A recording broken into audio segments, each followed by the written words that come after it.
Hey YouTube, Joeboy here. So, One Piece chapter 1049 is out. If you guys haven't checked out that chapter yet, I suggest that you do so because I will be spoiling you. But now that you have, let's begin. I don't know how I feel about this chapter.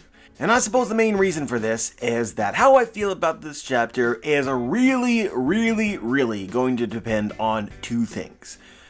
First, what happens after this? And second, does my understanding of it change sometime in the days and weeks that follow? And this isn't only about the chapter itself, because regardless of the specific events in this chapter, what it represents is the end of Kaido. Which is, it represents all of Wano, pretty much. But guys, there is so much to say. There was so much detail packed into this chapter that is worthy of discussion, and I want to start somewhere maybe that isn't quite as intuitive, but matters to me. So the way that you make a good story, at least in my perspective, in my experience, is you overpromise and then you overdeliver. A good story for me is all about the expectation you create and how you manage to deliver on this. Of course, there's a certain amount of personal responsibility because, as an individual, you can perhaps come up with some crazy thing that you expect to happen, which is not realistic. A great example of this, from my perspective, is the many people who thought that Zoro would kill Kaido. I'm not coming at you if you thought that, but the entire time, from my experience, I never thought that that was a realistic thing that would occur. So to invest in that idea and be disappointed if it doesn't happen, I think would have been unfortunate. If it's not realistic, it's not going to happen, so when you expect it to happen and it doesn't happen, you will inevitably be disappointed. But this is kind of just one example. I think that there's many things, depending on who you ask. If you ask individual people, there's something that they're really invested in, and there's some possibility that it doesn't go the way that they want to. And so I have a thing like that as well, pretty much like a tipping point, a thing which, Oda must deliver on, or I will be severely disappointed. And you're probably thinking to yourself, the raid must fail, right? Or Luffy must be defeated, or Ghost Piece, these are JB's things. No, not really. The big thing for me that Oda must deliver on is Big Mom and the Big Mom Pirates. I think for those who follow the channel for long enough know, I love Big Mom and the Big Mom Pirates. They are so interesting to me. This chapter, I think, even rekindles that in a small way. As Luffy is punching Kaido, Kaido asks, what are you going to do if you win? Something to that effect, and Luffy says, I'm going to make sure that all my people are fed. And immediately, my first thought is, man, that is something that Big Mom would agree with. It's the kind of thing which really sparks my imagination. I know that this is not likely to have happened, but as a hypothetical, right, Luffy is shouting at Kaido, Big Mom is in the hole where Kid and Law dropped her, and then she hears Luffy scream this at Kaido, and then you have a small moment of Big Mom being like, oh, maybe he's not so bad. Like, I understand that probably didn't happen, but that thought in and of itself is exciting to me. As just a side note, one of my favorite moments from all of One Piece that not a lot of people talk about was in Marineford, where Luffy finally, I felt like, caught Whitebeard's attention, really impressed Whitebeard. Luffy shows up, falls from the island, and then basically stares Whitebeard down and says, hey, if I need to defeat you too, I will. And Whitebeard sees him and is basically like, let's, defend this guy. I mean, he's a national treasure. That's not what he said, but, that's the feeling that I had. That was, and I'm kind of looking for another moment like that in the New World. And you have characters which, their perception of Luffy has the potential to really matter to me. Big Mom being one of them. But like I said, overpromise and then over-deliver. From the moment that Big Mom chased them from Whole Cake Island to Wano and was here, she represented an existential threat that I was excited to see how it would be solved. And immediately she gets here and she has amnesia. That was, to me, interesting by itself. Then she went back to being a villain. And at that point in the arc, I felt like there was so much potential. And as of right now, where we are, the defeat of Kaido, that potential has not been lived up to almost at all. We can laugh about the Big Mom Pirates and trying to go up the waterfall multiple times and getting knocked down, and I did laugh at that. I enjoyed that joke. But at some point in time, what the Big Mom Pirates are is they are a problem. And Oda has to find a compelling, interesting, enjoyable solution to that problem. Which is another way of saying at some point in time, the Big Mom Pirates need to be seriously here and then be dealt with in a satisfying way, which means that they cannot just finally get here, find Big Mom in a hole, and then run away. And the same exists for Big Mom. I enjoyed Big Mom's fight and interactions throughout Roof Piece and with Law and Kid, but by no means did that feel like the climactic end of a Yonko, the ending that she deserved. Nor really was it, as explicitly stated in the text, as they defeat quote-unquote and send Big Mom off of Onigashima. She says, "Do not think me defeated." So I don't even need to assume. There's more from Big Mom coming, definitely. Which is why it hasn't yet lived up to my expectations. But how exactly does this interrelate with, obviously the chapter was about Kaido, not about Big Mom. Why are we talking about Big Mom? Well, the point is that not only do I expect more from Big Mom in the story going forward, but more specifically in Wano, and mainly because of the Big Mom Pirates. They were here, and they have not done anything, aside from Perospero. I understand that a lot of people hold disdain for the Big Mom Pirates, they have no patience for them, and are just ready for them to essentially disappear and for the arc to end, but I think that Oda knows better. He's not a fool. In an SBS in 2016, he talked about how he was considering defeating Kaido and how that related to people's expectations. He's no fool. And we have literally thousands of chapters of examples of Oda clearly knowing how to pull at our heartstrings and give us stories that deliver. Over-promising and over-delivering, he's done it time and again. And this does not exclude the Big Mom Pirates. So I know that we talked about this a few weeks ago, and I know that reasonable minds can differ to some extent, but an important caveat to my thoughts is that Big Mom is not yet defeated. As she is defeated, she says, "Don't think me defeated." I don't know how else you're supposed to interpret that. You think that indestructible Big Mom is going to be fazed by bombs going off in this hole? Absolutely not. She certainly wasn't fazed by Kid and Law's attack because she is still conscious as she falls from the island. Those bombs finish her off? Hell no. And so just as her crew remains a problem that needs to be seriously dealt with, Big Mom is also still a problem that needs to be seriously dealt with. She's going to come back out of that hole, and that hole will still exist in Wano, which means that while this is the case, Wano is not safe. The crowd in the Flower Capital can cheer all they want to, but a serious problem remains. And so long as Big Mom is conscious, and I think that she will be, there is, in my mind, zero chance that she decides to run away, because Wano is now hers for the taking. And all of her objectives are here. Kaido's poneglyphs, she'll want them. Luffy, Law, and Kid, revenge against them, she'll want that. They're here. If they run away while Big Mom is still in the hole and then she climbs out, you have not saved Wano, so that does not compute either. Essentially, if you disagree with me, you need Big Mom to run away. And I think that people want this more than it is realistic. So from the Big Mom Pirates alone, I come to the conclusion that there is still a lot left in Wano, regardless of how this chapter appears to be, regardless of what we are supposed to believe at this moment.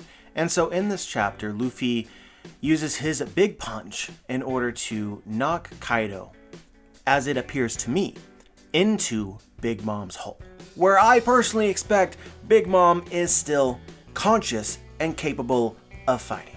I know that this is going to be a hot take this week, but I seriously expect both Big Mom and Kaido to come back out of that hole, and that all of what's going on right now is one of the most massive fake outs that we have ever seen.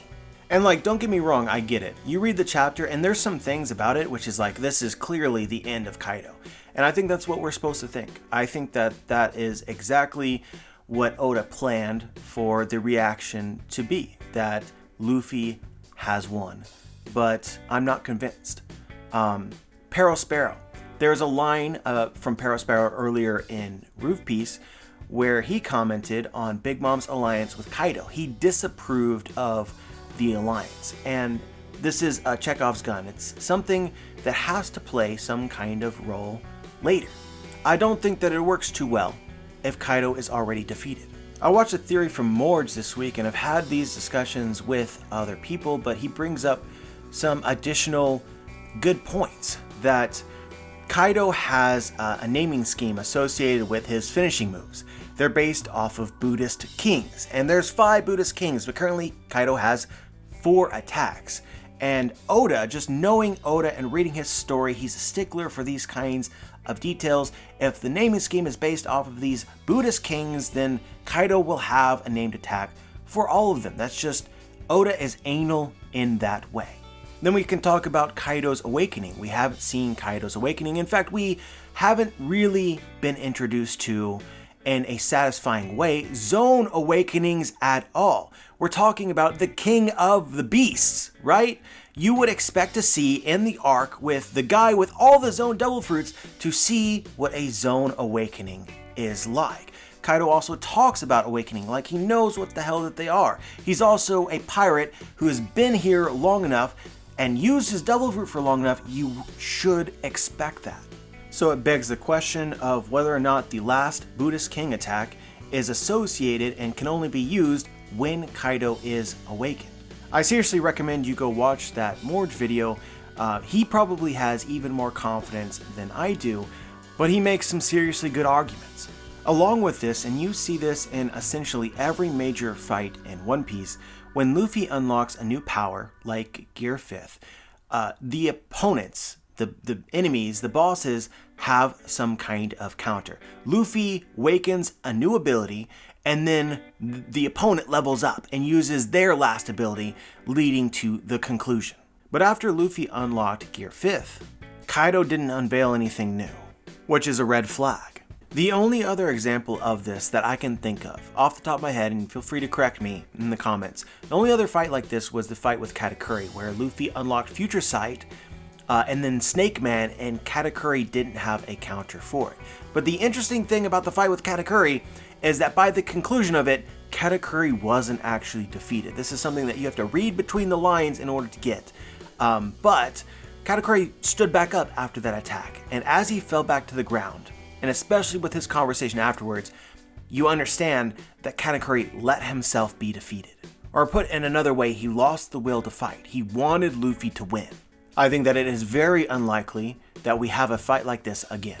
So I'll try to talk about this chapter from 2 perspectives, like this is the actual end of Kaido, and then also what I actually think, which is I don't think that it's the end of Kaido, but I just want you guys to understand that going in, like this is my rationale. Regardless of whether you agree or disagree, I hope that you can at least see my train of logic here, because I feel like it is at least substantial enough to understand, even if it is inevitably proven wrong in the next couple chapters.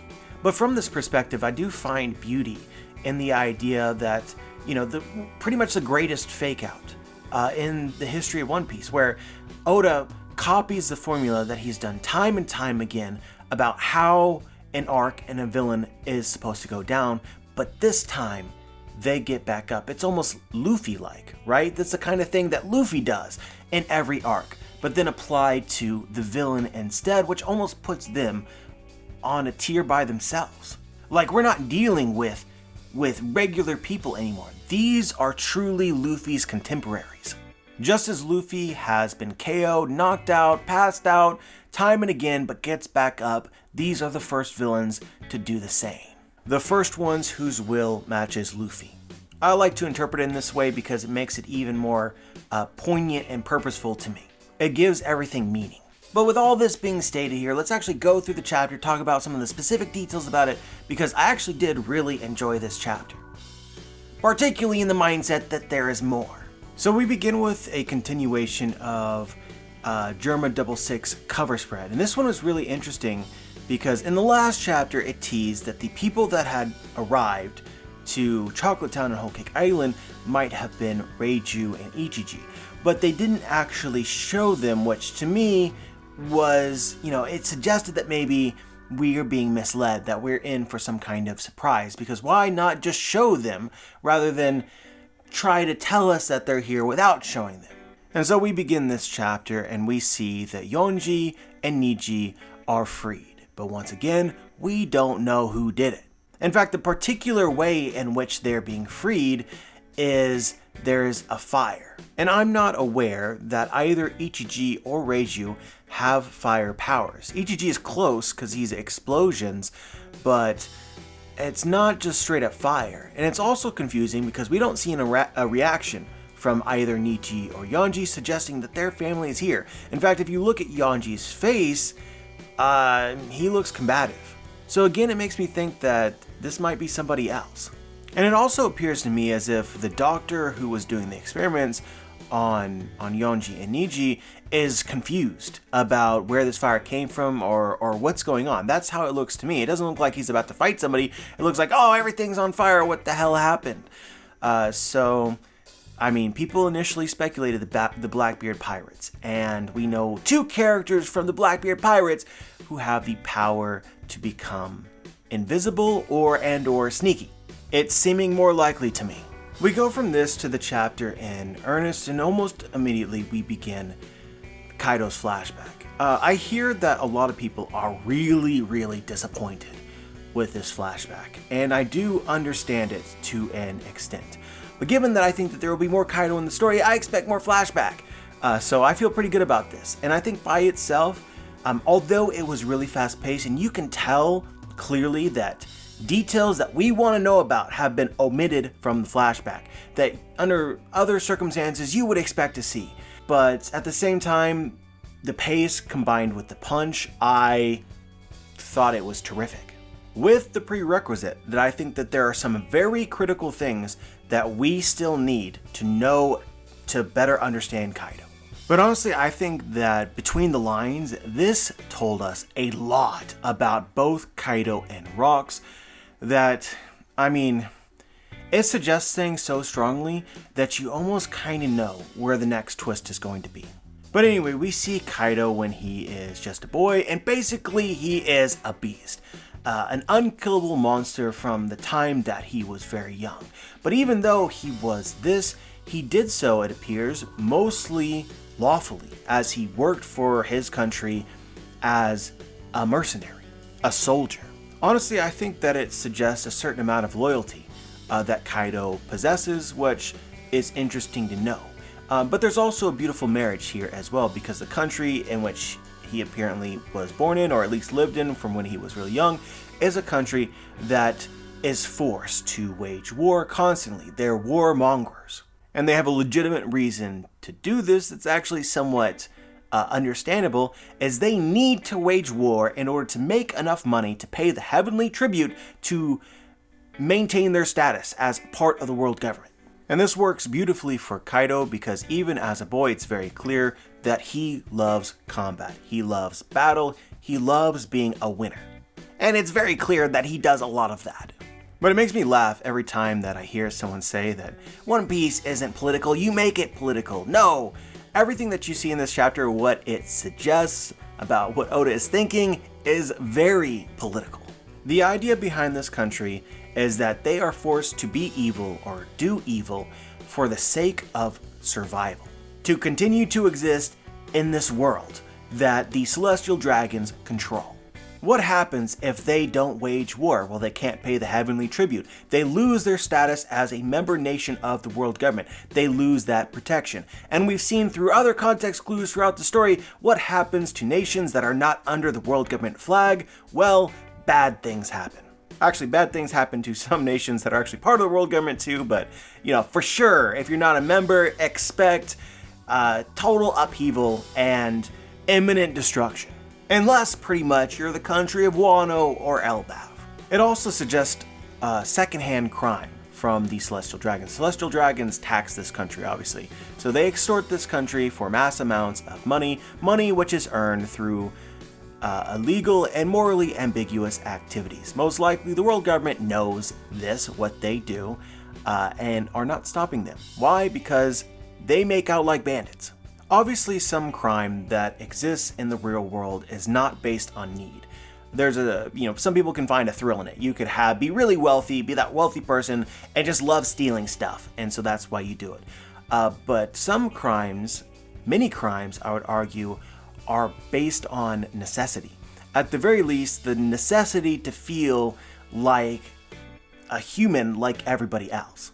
I don't want to get too deep into this because it's a really big conversation, but like for instance, if everybody around you has a TV, and to not have a TV makes you feel like less of a person, less able, less competent, there's a pretty high likelihood that you are more likely to steal one. It paints the crime in a different light, as opposed to somebody who has plenty of money and just enjoys the thrill of stealing, as opposed to somebody who just wants to feel not bad and lesser than. Embarrassed for existing without the things that everyone else has and kind of expects you to have too. Obviously, the TV is a very shallow example, but I think that you understand the concept here. But I think more palatable, what people would more comfortably be able to discuss is like actual necessity, like I literally cannot feed myself, so I steal food. Because otherwise I would starve and die. It's a situation which makes you question the idea of crime itself.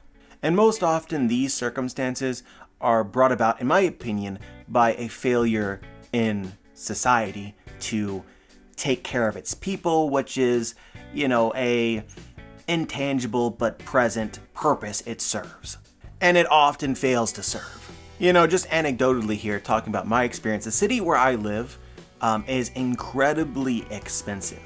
And so the minimum wage, if you took a minimum wage job here in the city that I live, I'm not going to actually mention it, but some people know, minimum wage job, worked full-time, you couldn't possibly live here. It literally does not pay enough money for you to have housing, let alone additional necessities like food, which is pretty asinine. And so why is it so expensive? Like why would one city be vastly more expensive to live in than another city? I could move across a border or, out into the middle of nowhere, and all of a sudden, a minimum wage job here would absolutely pay for life elsewhere. Why is it more here? The answer is taxes, which I personally correlate with here in terms of One Piece, your heavenly tax. But to sort of wrap up this conversation, you can think about these countries in the world government as businesses as well. So in the city that I live in, like for instance, property taxes are outrageous. And so these sort of taxes exist for businesses as well. And so why can't these businesses pay their employees more? Of course, there's businesses that have enormous amounts of profit and spend it, in my opinion, unwisely or hoard it. But there's many small businesses and maybe some large businesses that are in a very competitive market where in order to exist, they play a very fine line. Let's say that they're selling a product and they can sell this product for even less if they pay their employees less. And it's important for them to do so because otherwise they will lose their business. People will stop coming because they charge too much. This isn't an actual crime as long as they're following the letter of the law, but it's still morally ambiguous to pay your employees less than they would need in order to survive. Or use one of the many other shady tactics which exist, including offering raises for long-standing employees but firing them when they've been there too long so that you can hire somebody new and start from the beginning. As an example. But it occupies the same space as Kaido's country here. For their survival, potentially, obviously each example is particular, for their survival requires evil. And at the end of the day, society allows this evil. And in most, if not all cases, somebody exists at the top of the pyramid who is really benefiting from it. But yeah, that's enough inside the mind of JB for today. As you can tell, I like this kind of stuff, because it feels very real to me. But at the end of the day, this unhealthy balance shits out some people, and in the story of One Piece, that happened to Kaido, where he was essentially betrayed. I thought it was really interesting, Kaido's line, "Why do the celestial dragons get to boss you around?" I think it begins to justify Kaido's mindset on might is right. Like, he asked this question here, but I think later in life, or as he is now, he would have an answer for it. Why do the celestial dragons get to boss you around? Well, because they're stronger than you. And inevitably, whether Luffy has already defeated Kaido or will defeat Kaido, why does Luffy get to boss him around? Because Luffy is stronger than him. It's kind of just a brutal truth. But obviously Kaido was not too keen about essentially being sold off for his country to the world government, so when he was taken to become a Marine, he said, screw that. I like that we finally got an answer. I mean, I knew this for a very long time, but I remember many discussions where people said, trash Kaido, because of all the times that he'd been captured or defeated or whatnot, but this chapter finally gave us some concrete details that, yes, as far as at least Kaido's captures, many of them were self-inflicted. He literally turned himself in. I know that these debates were from a long time ago, but for those of you who argued that Kaido wasn't the strongest, or in some way his record was suggested that he was not as powerful as he seemed, take your L. Kaido from birth has been a monster. And so from here, we get into the short rocks portion of Kaido's flashback. I know everybody, myself included, wanted more details about Kaido and rocks, their relationship, things about that period.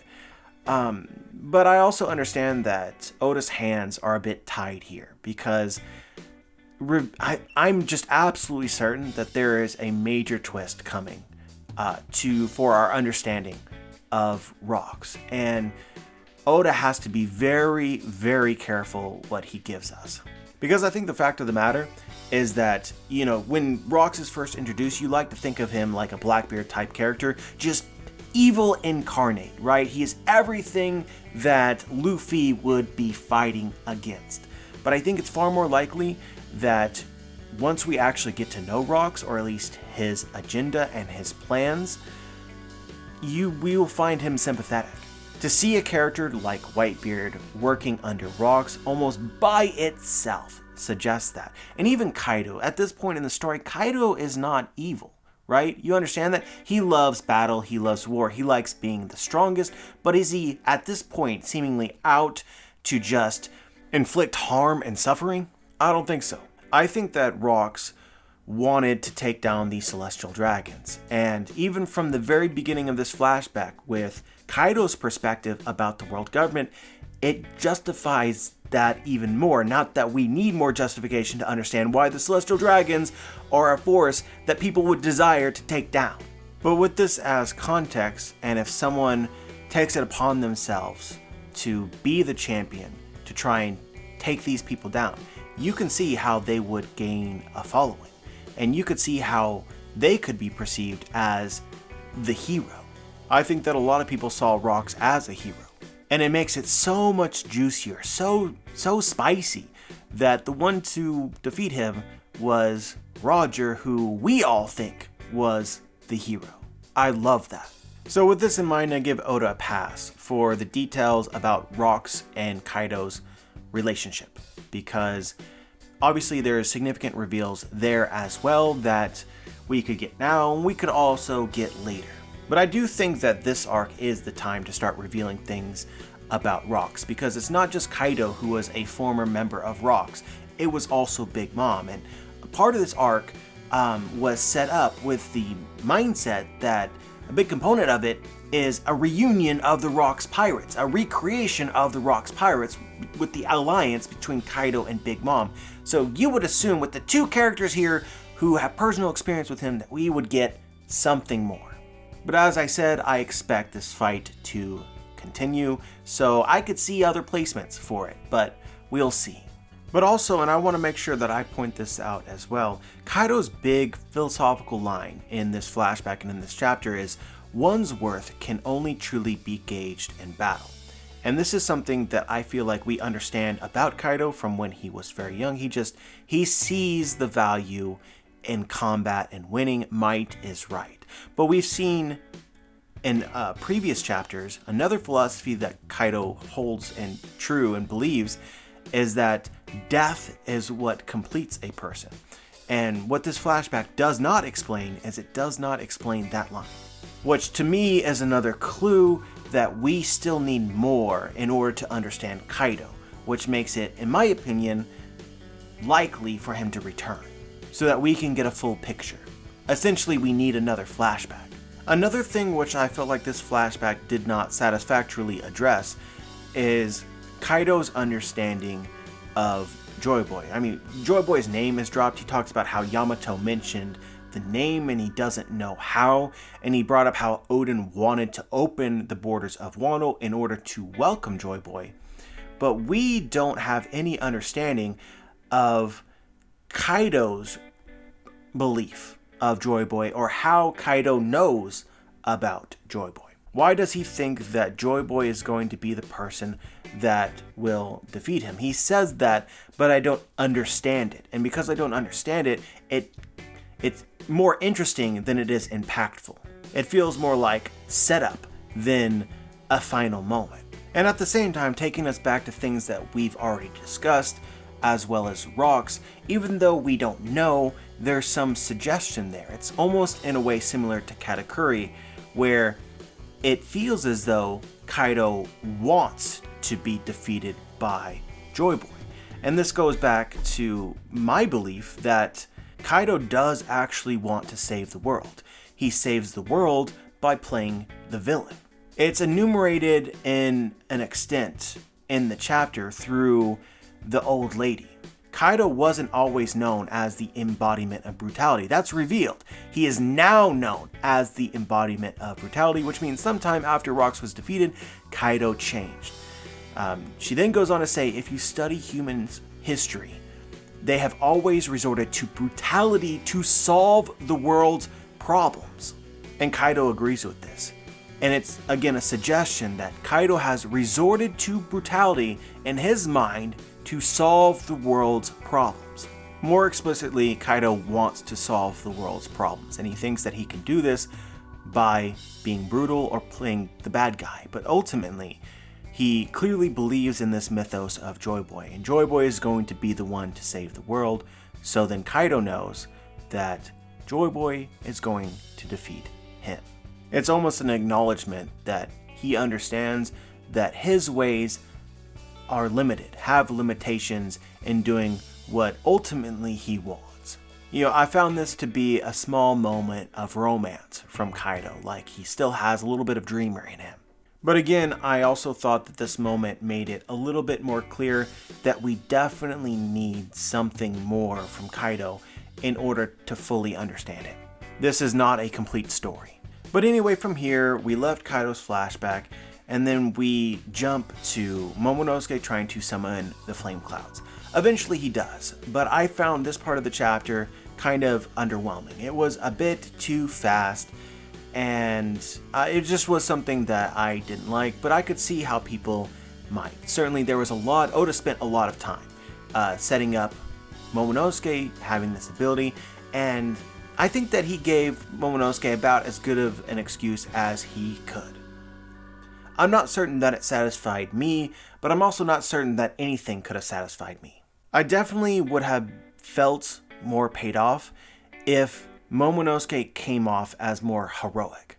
Like the Naruto scene that I love so much after he defeats Pain. He comes out of the forest and everyone carries him and it's just like, you made it moment. I love those kinds of moments, and Momonosuke was deserving of one of those in this chapter, and he may still get one afterwards, I'm not too sure. But at the same time, it's like a lot of what Momonosuke did is very easy for everyone to not even know about, honestly. But of course, Momonosuke still has to transform into his human aged form, so we have that to look forward to, as well as him in his dragon form. There's still some potential of a similar moment, and I think maybe that would be really what I need to sort of bring this all home. But in the here and now, it was okay.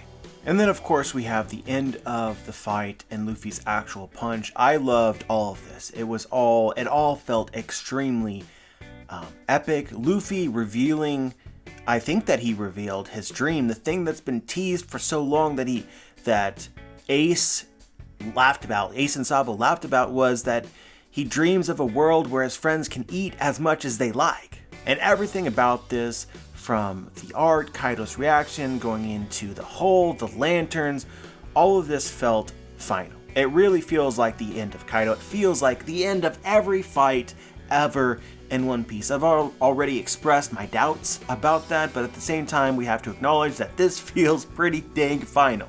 And if this is the case, even if I'm still confused and maybe somewhat concerned about how everything might wrap up, we know that there is still a lot left in Wano, problems that should be exciting. The fact that the state Zoro is in is still in question. Luffy as well, there's still enemies present, at least the world government, so we still have things to do before the party. Again, if Kaido is actually defeated, it's these moments I find that Oda truly shines. Right after the enemy is defeated, in the interim between arcs, that's when we dig deepest into the feels and Oda really flexes. So no matter what, the future looks bright. But at the same time, assuming that pretty much the most predictable outcome happens after this point in time, I think that there's going to be no doubt that I will have criticisms about this arc in retrospect. But before we complain about things that we don't know about, let's see what happens. But yeah, guys, that's pretty much all I had to say today. As always, I'm curious as to what you guys think, whether you noticed something from the chapter that I might have missed. Just share your thoughts. Like the video if you liked the video, dislike the video if you disliked the video, subscribe if you want to be notified for my future content. And as always, guys, have a wonderful day.